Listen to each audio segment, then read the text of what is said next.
Hello, I'm Tomix, and we are back with my now 4th end of the year roundup video of all the best media that blew me away this year, which I feel you should know about. We're talking movies, shows, games, and audio dramas that I found so amazing that they were an inseparable, wonderful part of 2023 for me. Some of them you probably already know, but some are sure to be little hidden gems you're hearing about for the first time. So let's get to it! If last year's video was about the rise of live action, this year animation is back with a bang. Look, there's no point being coy or putting this off since you all know it's coming, so I won't even harp on it too long, but 2023 in animation is Across the Spider-Verse. How do you take a movie that completely revolutionized the animation industry and made every single studio out there up its game, except Pixar, and then make a sequel to it that somehow manages to feel just as wild and revolutionary as the first? I can't stress this enough. One of the reasons sequels are so often lacking in comparison to the thing they're continuing is that the original broke new ground, whereas the sequel just continues that story. And yet here is Across the Spider-Verse schooling an entire industry on how to get it done. Okay, maybe not how to get it done, but the mindset. The incredible way it swings both literally and figuratively between different art styles, narrative devices, talking about one thing while the subtext is talking about another, without sacrificing either one, and all so masterfully, rather than it all just ending up as some big disjointed mess. All the while pushing the envelope on things we've seen in cinema. It's just, wow! Classes will be taught about this movie. And one of the first students in that classroom already was whoever made Teenage Mutant Ninja Turtles Mutant Mayhem. This movie also came out this year, and man was it a blast. On one hand, you can't ignore the clear influence that Into the Spider-Verse had on the creation of this wonderful movie, with its extremely stylistic marriage of 3D and 2D animation in its story about a beloved IP making its way through New York City. On the other hand, it's not just trying to copy Spider-Verse. This movie knows one of the things that made Spider-Verse great is going for its own unique style. And Mutant Mayhem has that in barrels, with that beautiful style that feels hyper-detailed, masterful, and stylized on one hand, and yet like a comic slapped together in crayons on the other, somehow mashing both of them up to a vibe that matches the tone of this movie perfectly. When I was a kid, I was obsessed with the Teenage Mutant Ninja Turtles. I would go home every day and draw piles and piles of comics about them. Those were the first comics I ever drew, and now it's my job. But as I grew up, the franchise took some turns I didn't like, and I lost interest, chalking it up to just growing up, since the Ninja Turtles was essentially a kid's show, right? But when the trailer for this dropped, I could feel my inner child just freaking out with glee. I sat my 34-year-old butt in that cinema seat feeling like I was 12 as all the hype was matched by a wonderful movie. The way they respect and showcase nostalgia shows real love for the franchise, and I freaked out with joy anytime a familiar character, visual, or event came on screen, while at the same time they weren't afraid to update things and take things in an interesting new direction, which some people don't love, but I think those people maybe don't get that the versions of the Ninja Turtles they grew up on were themselves a complete overhaul of whatever came before them. The beautiful way this movie manages to appeal to the nostalgia in me while making bold new choices that excited me had me smiling ear to ear. The badass sections were so badass, even if you don't care about fighting, because they were creative, interesting, and stylized like nothing you've ever seen. It might not be one of those movies that has like a crazy darker, deeper meaning that you can watch an hour and a half analysis video on, but it absolutely accomplished what it set out to do and manages to still be memorable by the sheer value of its creativity. And hell, it seems it can even teach Spider-Verse executives a thing or two, with the studio putting animators' well-being first and foremost in this project and knocking it out of the park anyway. I can't wait to see more from this world, be it in the TV show it was building up to or any subsequent movie sequels. Just do me a favor and give my boy Mikey some more of the spotlight, huh? He's clearly the best one, but he was barely in this movie. Mutant Mayhem was far from being the only one to learn all the right things from Spider-Verse though. Puss in Boots 2 came out in Christmas of last year, so it didn't make my 2022 video in time, partly because I hadn't seen it and didn't realize it was anything special. Much like everyone else, when I heard about it, my first thought was, wow, they're still milking that franchise? It's a sequel of a spin-off of a sequel of Shrek. Who in their right mind would have this thing on their radar now? But then it comes out and blows everyone the hell away with how incredible it is. Jaw-dropping stylized animation, excellent writing, obvious Spider-Verse inspiration, and an overall movie that has no business being as good as it is. Or so I'm told. I still haven't seen it. I'm sorry, I know, okay? I know.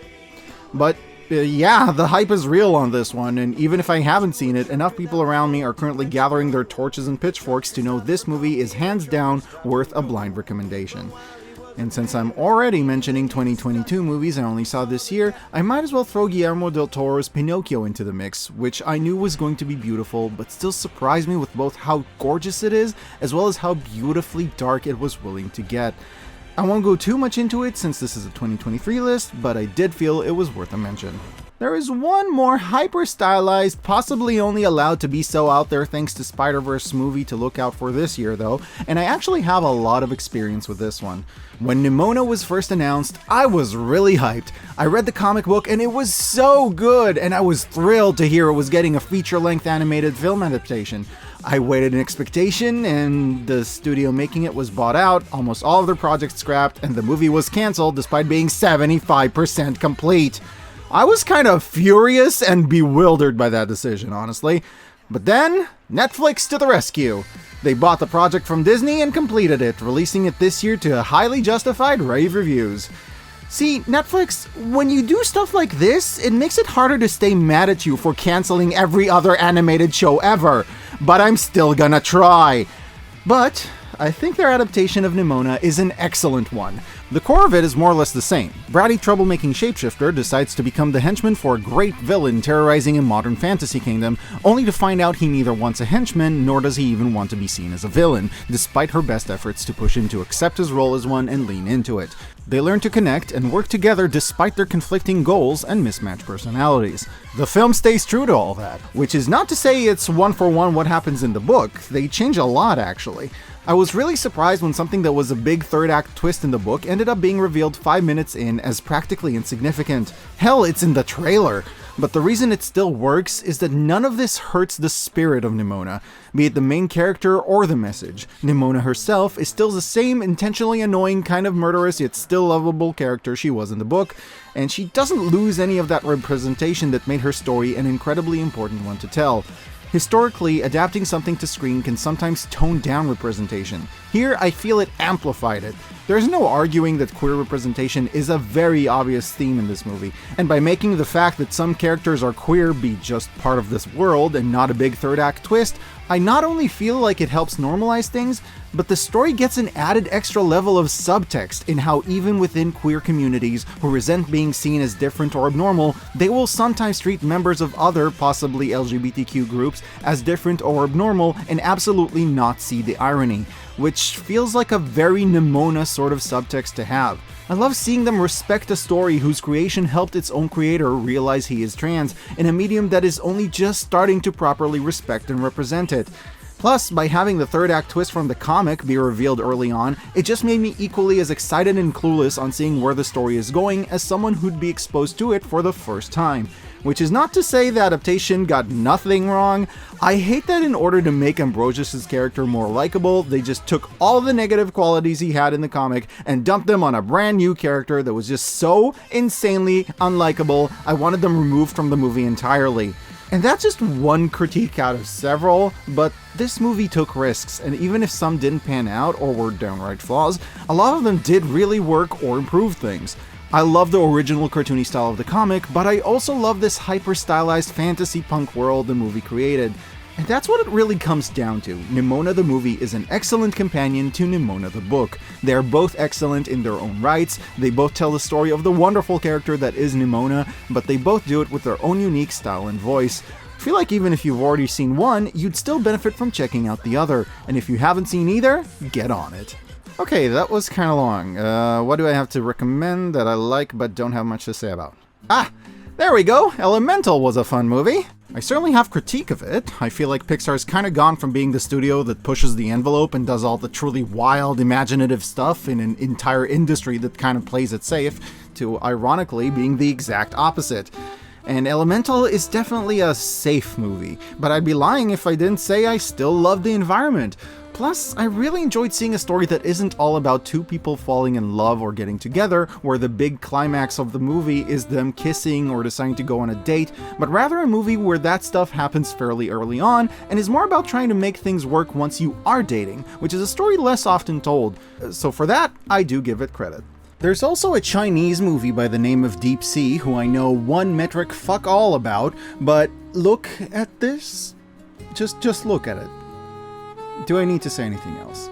Anyway, I didn't see the Super Mario Bros. Movie. I hear the animation is absolutely gorgeous and there's a zillion references, but the story is surprisingly vanilla cookie cutter. I'll probably still want to see it at some point, but do with that information what you will. The last animated movie I'll be talking about is the Venture Bros. Radiant is the Blood of the Baboon Heart, the finale to the most incredible show you have never seen. Seriously, I don't care about telling you about this movie because if you don't know the Venture Bros, you shouldn't see it, and if you do know the Venture Bros, you already have seen it. But I'm gonna use the fact it came out recently as sort of the last chance reminder to tell every single one of you that the Venture Bros is one of the most ridiculously underrated, slept on shows in human history. That is not hyperbole, this show is phenomenal.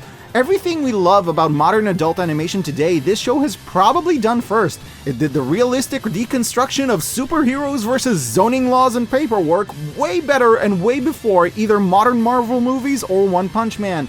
It showcased how life doesn't always follow the narrative that media made you expect from it ages before BoJack did. It played with different tropes clashing at each other in glorious, unexpected ways so intelligent, Rick and Morty still fantasizes about it to this day, and its characters are some of the most charming, hilarious, engaging, and enjoyable bunch of assholes since the Golden Girls.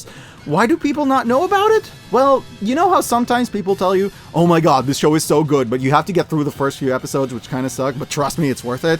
And you're like, yeah, okay, I have a backlog I need to sit through and watch first, but I'll throw it somewhere on the list, and then you just never get around to it.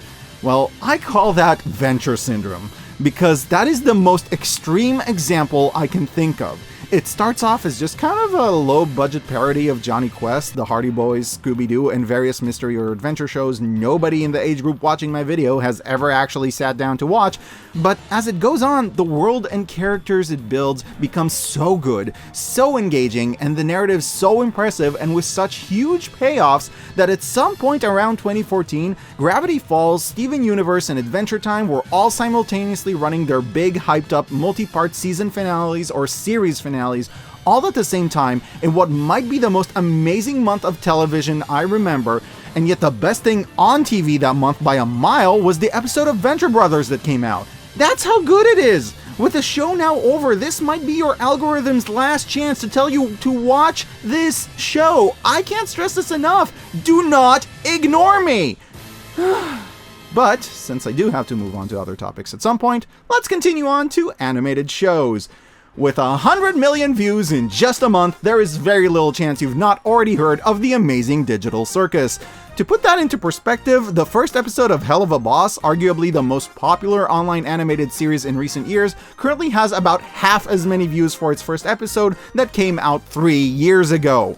This indie animated pilot exploded onto YouTube after a lot of hype building and is currently taking the world of fandoms by storm. And it's easy to see why, with amazing creators behind it such as famous YouTube musicians and animators like Gooseworks, who runs the show, or Kevin Tenorman, who is one of the animators on it, as well as voice actors you've seen in other indie animated projects such as Hazbin Hotel or Helluva Boss. This show tells the story of a weird digital circus who people enter by putting on some kind of headset, but then they forget who they are, how they got there, and as far as they know, they can't get out. This show does that thing that's so popular nowadays where it marries childish, whimsical, comedic settings or places with soft, ominous horror undertones sprinkled in between the jokes. And what can I say? It does it really freaking well. The characters are interesting, the setting and lore both invite exploration, the jokes are funny, the story's engaging, and the animation is a lot of fun. There's only one episode out right now, and it's unknown where the next one will come out, but given it's arguably one of the most successful animations currently on YouTube, I think it's safe to say it will come out sooner or later. Another thing that dropped recently is Scott Pilgrim's animated show. And I haven't watched it yet, so I can't say what I think of it, but it looks pretty, and I'm really impressed they got all the characters from the live-action movie to come back and voice their characters. So if nothing else, it's worth checking out. And while Scott Pilgrim, Digital Circus, Hell of a Boss Season 2, and the upcoming premiere of Hazbin Hotel are all making big waves and a lot of noise in the animation industry, it's easy to miss the fact that possibly the best animated show of 2023 has been very, very quiet. But we believe. Does your dog know it's the end of the world? Carol and the End of the World tells the story of a 43-year-old woman facing the upcoming end of all things, with 7 months to go before an entire planet comes crashing down on Earth. The show takes place somewhere after the initial shock of the news wears off on society, but before all the real last-minute chaos breaks out, as a sort of weird, semi-functional, semi-not new normal takes over the planet. With the apocalypse still a few months away, everyone in the world sets out to make the most of whatever time they have left, doing what they never had a chance or the courage to do. Traveling, skydiving, loving, and partying like there's no tomorrow.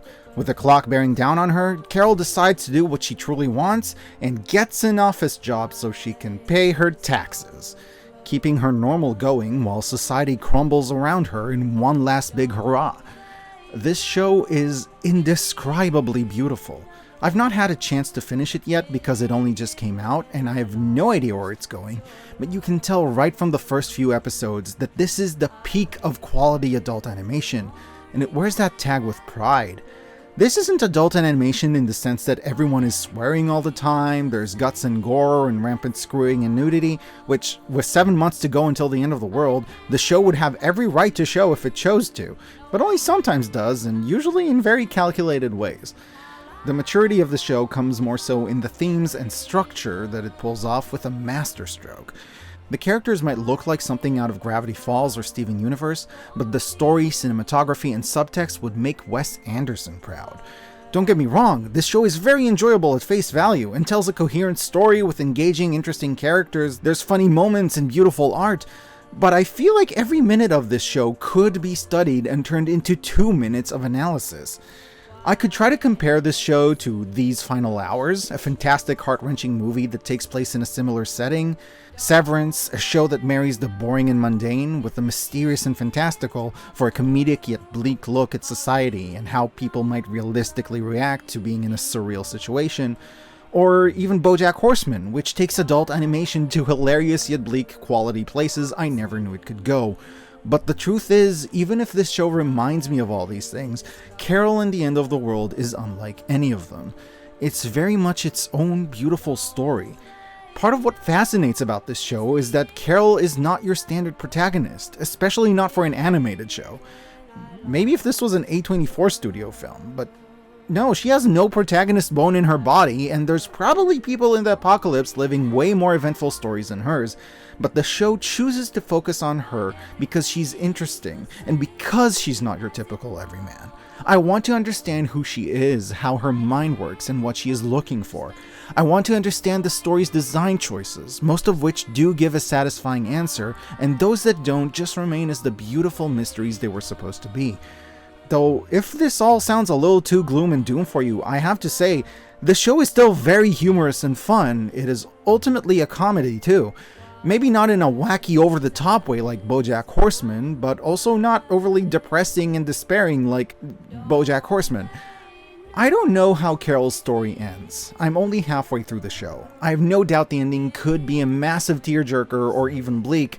A lot of end-of-the-world stories do in fact end with the world ending. All I know is that in an era where it's hard to find truly high-quality, original concept animated shows that weren't made to be part of a franchise or stylistically remind people of another popular thing, Carol and the End of the World quietly rides through the chaos around it almost unnoticed, choosing to care less what everyone around it is doing and instead focusing on being the best self it can be.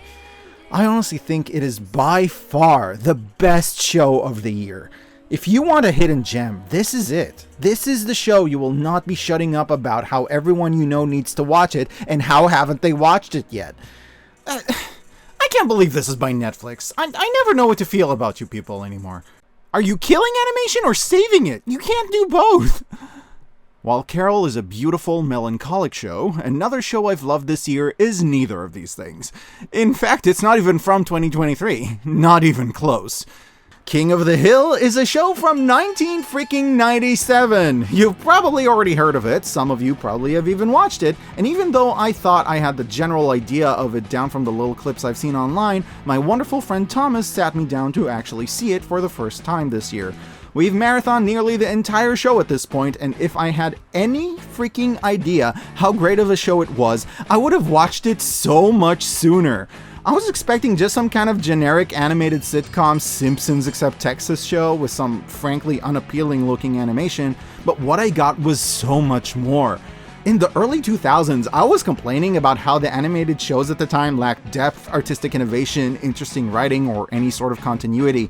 Meanwhile, King of the Hill was just back there watching me from the alleyway, drinking a beer and going, "Yep." I did not know from the little I've seen online that this show has linear continuity, status quo changes, truly hilarious social commentary that still hits hard today, nuanced subtext, emotional twists and turns, running gags or themes that would make Community blush, moments when the animation goes so hard or stylistic that it reminds you that this very mundane, quiet-looking show was produced by 90s MTV, and all this on top of what is, at its core, still a very good sitcom. Yes, again, I know it's from the 90s, but it was probably my best discovery of this year. I think you all should watch it, especially with a reboot coming up. And hey, better late than never. But let's move away from America for now and over to Japan. I've only really watched through one new anime this year, and not just any anime, it was an isekai. One of those really stereotypical ones too, where the protagonist dies and is reincarnated into a fantasy world where they're the hero that saves the day and everyone loves them and thinks they're just the coolest, even though they're just a boring blank slate of a person. Except this show does that literally. Yes, I am talking about the vending machine anime. Reborn as a vending machine, I Now Wander the Dungeon is unironically an amazing show. Like, it's funny, it's cute, it's charming, and it gets added points for, I think, being commentary on other isekai stories. It's hard to tell because it does nothing to show you it's a parody, with the exception of how it replaces its protagonist with a freaking vending machine, and everything still plays out the way it might in a normal isekai anime, which is not nearly as boring or as lazy as it might sound. In fact, the more they follow the classic formula for this kind of story, the more impressive it is. Like, okay, hear me out. Having an anime where the hero from another world saves the day and everyone thinks they're cool. Overdone, boring, right? But how do you accomplish that as a writer in a believable way when your hero is a vending machine? Having all sorts of lovely ladies swoon over you like you're an exotic knight in a shining armor is kinda cringy and gratuitous in most anime if you ask me, but how do you accomplish that in a believable way when your hero is a vending machine? The basic synopsis is, some guy whose special interest was vending machines dies, and when he gets the usual reincarnation into another fantasy world TM destiny that anime loves to put on its heroes so much, he reincarnates as a vending machine with the ability to transform into basically every vending machine from our own world, change his inventory and prices, etc., all at a certain cost of magic points, which is what he runs on instead of electricity. How does he get magic points? By people buying shit from him, of course. So he has to balance out wanting to be the cool guy dishing out otherworldly wares to all his new friends who are like, what the fuck is this thing? And knowing he needs money to stay alive because that's how capitalism works. Oh, and did I mention he can only say 5 pre-recorded phrases? Do you get how impressive writing has to be written for a character to still be compelling and carry out entire scenes like this without it being annoying? Which, for the record, the writing absolutely accomplishes. The protagonist is likable, and as much as I make fun of this story for being a little cookie cutter, it's still a fun, well-written, engaging cookie.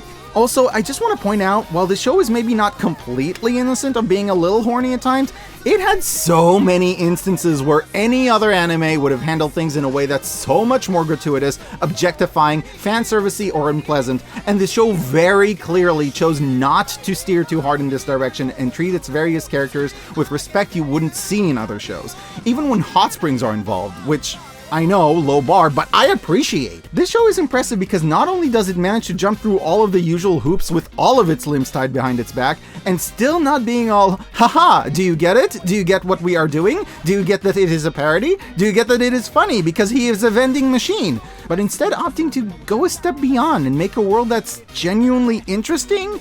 Like, I actually care about finding out more information about this weird game-like world they're in? I think the magic system our protagonist uses is kind of extremely interesting and creative, which is not something I usually give a fuck about. There's a surprising amount of realism and consideration for little realistic things in this show in a way I wasn't expecting. And the characters, while definitely not super deep, are still pretty fun for scene interactions and written as people with personalities rather than just anime stereotype character number 3, this one is at tsundere. Plus, you know, food in anime is always a joy, and watching people who are used to potatoes and fish try weird otherworldly sodas for the first time and get all starry-eyed about how amazing they are just, I don't know, kind of appeals to me for some reason. This show's greatest strength, both in its comedy and its serious moments, is that it plays things pretty straight and tries to make an engaging story where the hero just so happens to be a freaking vending machine. I watched an entire season of this and I want more! Good thing season 2 is already in the works. That's it for animation, but there were also 2 live-action movies that put a smile on my face this year. First was a little unknown comedy by the name of Robots that me and my friend Maya saw simply because we happened to be in the movie theater and we're like, screw it, nothing we care about is showing, what happens to be scheduled right now? And one of them was a movie I saw a trailer for that looked kinda nice. We watched it and ended up having a lot of fun. It's a comedy movie taking place in the near future, where these 2 unrelated assholes each have robot copies of themselves that they send out to do tasks they don't want to. This is actually illegal. You're not supposed to have robot copies of yourself and have them pretend to be you, but they use them anyway.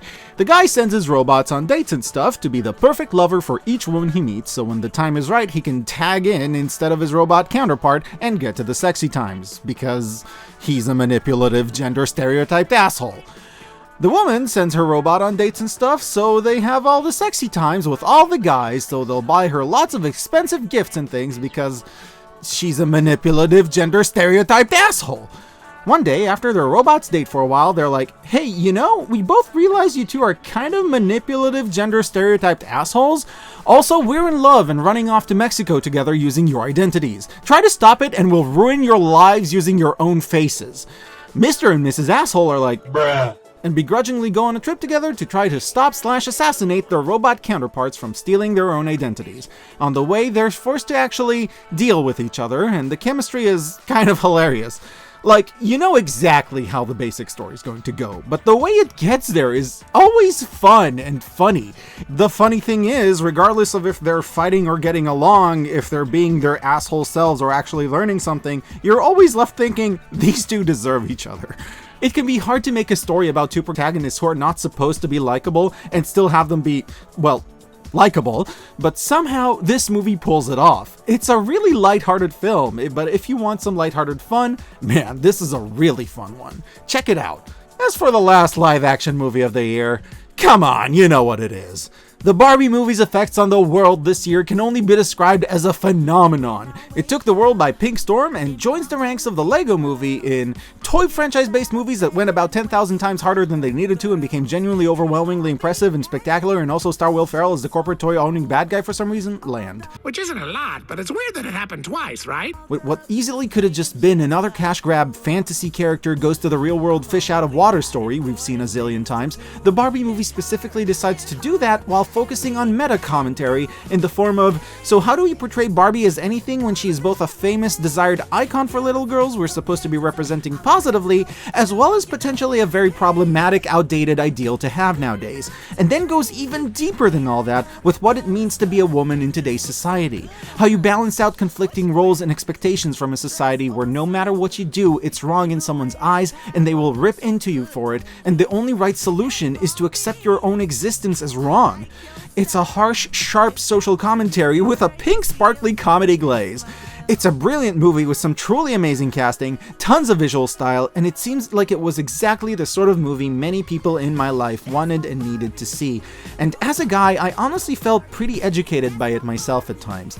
It might be a little too blunt or on the nose for my liking at times, but if the movie teaches us anything, it's that neon pink was never meant to be quiet. That's it for shows and movies, but let's move on to games. Probably my biggest gaming surprise of the year is just how much I enjoyed Flooded, an unknown little survival city building game where one day the whole world is flooded for no clear reason, and you build cities on islands that used to be mountaintops to try to fight off the rising tide as you progress through the story to find out what happened. The story is like okay at best. It has a very Saturday morning cartoon-style logic to it, and while I love pixel art, I think making pixel art of voxel buildings is a little overkill and doesn't do this game any favors, but who cares? It's all about the gameplay here, and the gameplay is so good! It's just the right amount of very challenging without being frustrating, and there's a good campaign that switches out the mechanics between levels to keep it interesting all through the decently sized game, after which you unlock free play where you can basically play a randomly generated challenge. I really love it, kept me invested for a very long time for a game that I was not expecting much of, and if it sounds like your cup of tea, give it a go. Another fun survival city builder is Black Forest, a game where you build a village in the middle of a forest full of mythical creatures with one main goal: survive. Every so often, creatures from the forest will swoop in to try and hurt your village, which can be anything from destroying crops to going full-on Wreck-It Ralph. Manage your economy, build defenses, and see if you can make it to the finish line. Some levels are story-based, while others are very simply survive so-and-so days to win. At first, I drove myself crazy trying to do whatever I can to make sure nobody dies ever, but after the developer himself assured me that's not supposed to be possible, the game started to be a whole lot less frustrating and a whole lot more fun. This is a small indie game, and as such, you can expect the occasional rough edge or bug, but I was still very pleasantly surprised by how fun and challenging the game is, and how many levels with goals there are. If survival city builders are your thing, give this one a look. One more build and manage game I really enjoyed this year is Espresso Tycoon. In this game, you manage coffee shops. It's very different from other restaurant management sims I've played. The gameplay mechanics are completely different. While designing your shop and managing staff is part of it, it's less about those things and more about creating a menu that balances a select few ingredients you choose to work with creating drinks that appeal to as much of your potential target audience as possible, with different groups having different preferences and very different demands. The better you are at what you do, the more money you earn. The more ingredients you can work with, the more staff you can hire, the more you can upgrade your shop, and the more challenging things become as you try to match the crowd's growing demand. I'll be honest, usually I like to focus more on building in my build and manage games, and in this one you don't build so much as decorate an existing space, but the management aspect of this game is amazing. It's always the right amount of challenging. I was never swimming in so much money that I felt like it doesn't matter what I do. The challenge was always there, but I was also not struggling so much that it became frustrating or got to the point where I just go do something else while I wait for profits to roll in, which happens a lot in other games. Everything is balanced to the point where I'm frankly not used to seeing it in any game.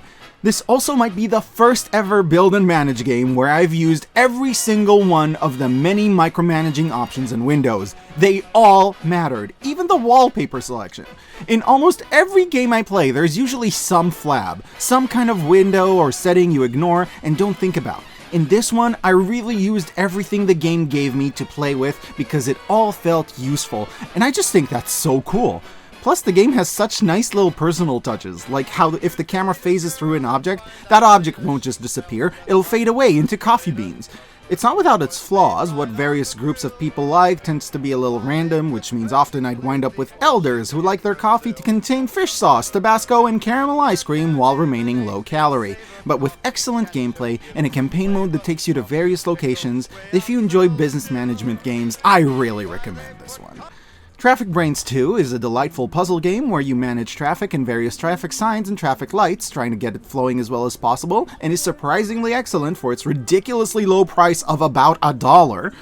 Power to the People is a pretty fun game where you build and manage a power grid, connecting different cities and the buildings within them while taking on the challenge of power surges, weather, and various NIMBYs who don't want a giant coal plant in their backyard. Yeah.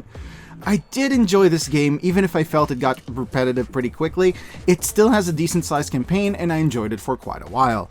But hey, if you want to manage both traffic and power at the same time, why not just go ahead and play the biggest new management game of the year, Cities Skylines 2? It's alright. Pretty nice even. Kinda buggy for a game as hyped up as this, but they acknowledged that before release, and I'm sure they'll patch it all out sooner or later, and it's still functional and fun, even in its current state, which is what ultimately matters most.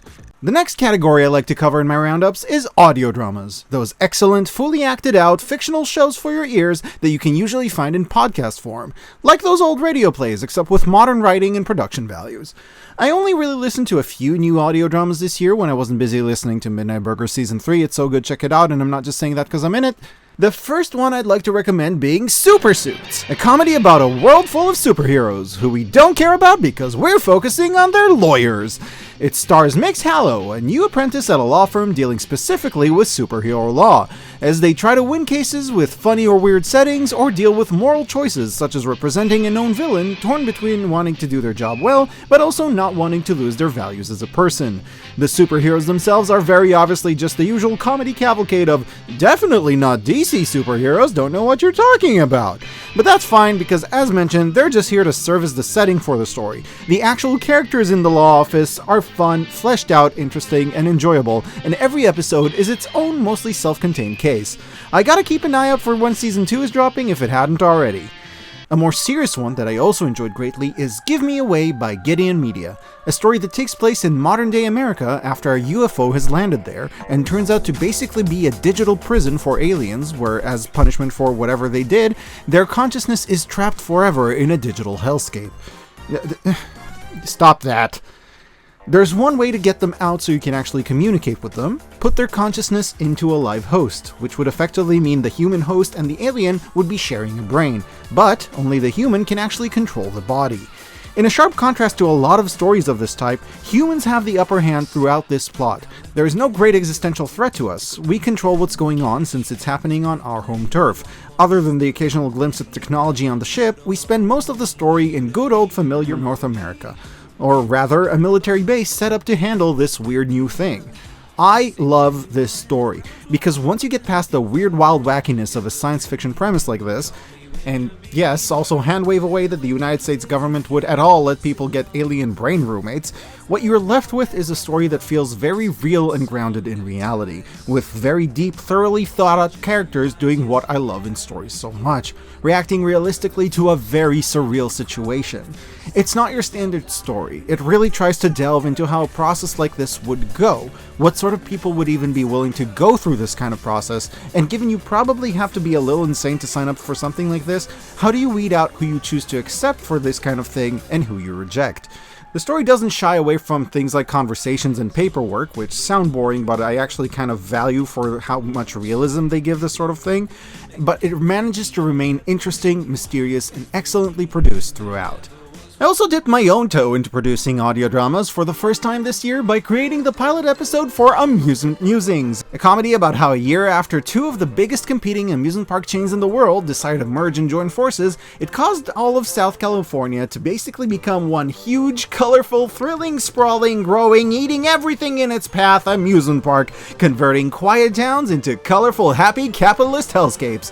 By the way, 1 month after releasing this, two of the biggest competing amusement park chains in the world decided to merge and join forces. Let's see how that one pans out. It stars a whole bunch of other folks who also played parts in Midnight Burger, and if that sounds like fun to you, you can watch it right here on my channel. The final audio drama I want to talk about is Absolutely No Adventures, a comedy about a guy in one of those stock fantasy storybook kingdoms that was born under a full moon as all the planets aligned to parents of two worlds and blah blah blah blah blah blah blah.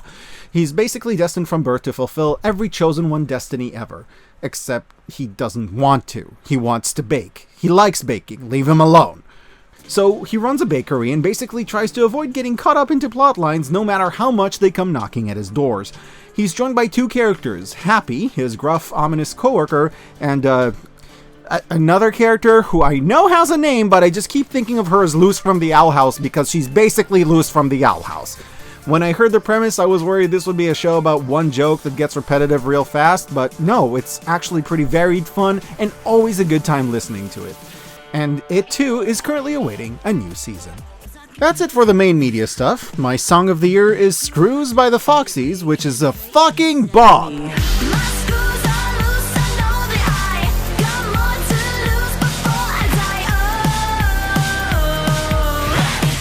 With an honorary mention to whatever this is.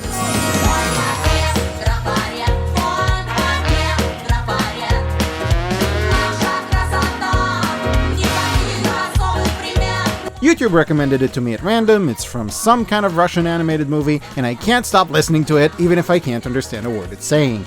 My snack of the year is the white chocolate blueberry Schnecke from the Zeit für Brot bakery, which was a bakery in Germany I fell in love with on vacation years ago and kept coming back to whenever I could, and this year it happened to open its first international branch right here in my city.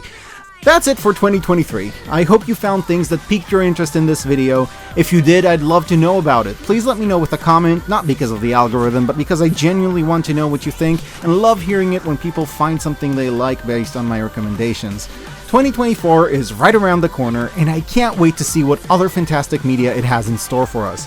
Do you realize there's gonna be movies and shows that are so amazing they will blow our freaking minds and give us so much joy and excitement, and we still don't know them because they haven't happened yet? Thinking of that always gets me excited for the year to come. So until next time, I've been Tomix, I currently am Tomix, and will hopefully continue to be Tomix, and I will see you next year. Happy New Year, everybody!